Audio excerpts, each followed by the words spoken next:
History cell के followers के लिए ये मेरा निवेदन है।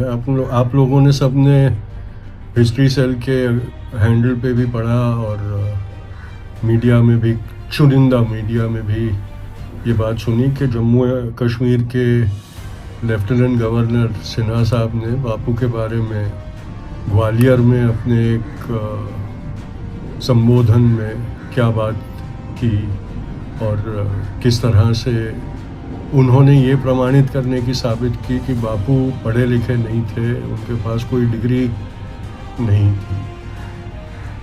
और बड़े इत्मीनान के साथ उन्होंने कहा कि मेरे पास ठोस सबूत है ये पुरवार करने के लिए, लेकिन उनकी चोरी बहुत जल्दी, उनका झूठ बहुत आसानी से पकड़ा गया, क्योंकि बापू के पास अंग्रेज़ डिग्री थी। उन्होंने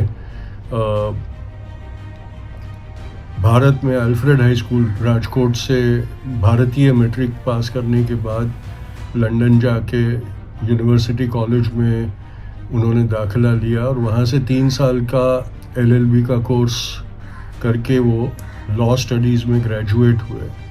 साथ साथ उन्होंने वहाँ की ब्रिटिश मैट्रिक की परीक्षा भी पास की और 2 डिप्लोमा भी हासिल किए, एक फ्रेंच भाषा में, दूसरा लैटिन भाषा में। और ये सब करने के बाद 1891 के जून में उन्होंने इनर टेम्पल नामनी की संस्था के बार में प्रवेश हासिल किया। अपने सारे डिग्री सर्टिफिकेट्स, वचननामा और इनर टेम्पल की फ़ी भरने के बाद, और उसके बाद उन्होंने 22 साल तक वकालत की हिंदुस्तान की कोर्टों में और दक्षिण अफ्रीका की कोर्टों में। और भी दक्षिण अफ्रीका में जब वो एक हिंदुस्तानी बैरिस्टर के रूप में वहाँ की अदालत में अपना वकालतनामा पेश करने गए तो वहाँ के बार एसोसिएशन ने उनकी का विरोध किया और ये कहा कि दक्षिण अफ्रीका में गोरों के सिवा कोई लॉयर नहीं हो सकता।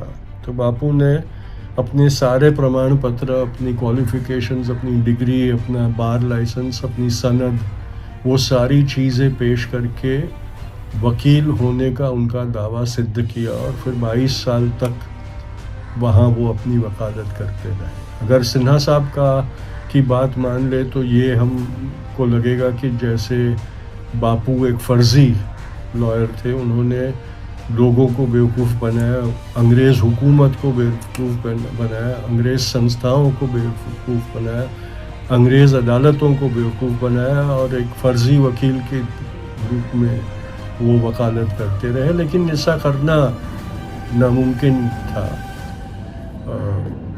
आपने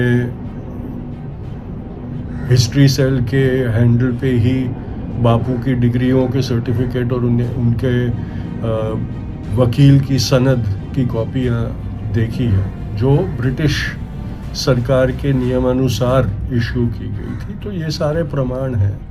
सिन्हा साहब से मेरी एक ही गुजारिश है कि उन्हें निजी जीवन में अपनी बेवकूफ़ी का प्रदर्शन करने का पूरा अधिकार है, लेकिन वो एक संवैधानिक पद पे बैठे हुए जिसकी गरिमा है, जिसकी इज्जत है, उस पद की गरिमा को नुकसान पहुँचे वैसे बेवकूफ़ी का प्रदर्शन वो ना करे तो बेहतर होगा।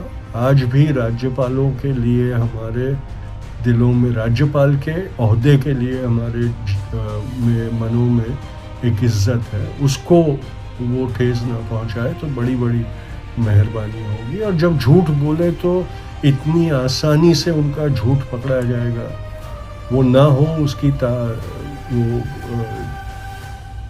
ज़्यादा जिम्मेदारी बरते तो बेहतर होगा। तो ये जो मुझे सत्य पता है और जो प्रमाणित सत्य है वो मैंने हिस्ट्री सेल के सारे फॉलोअर्स के लिए पेश किया है। अब किस चीज़ को मानना और किस चीज़ को ठुकरा देना, व्हाट्सएप यूनिवर्सिटी के ज़माने में हम इतना ही कर सकते हैं कि जो हम जानते हैं वो आप तक लाएं, बाकी आपकी इच्छा।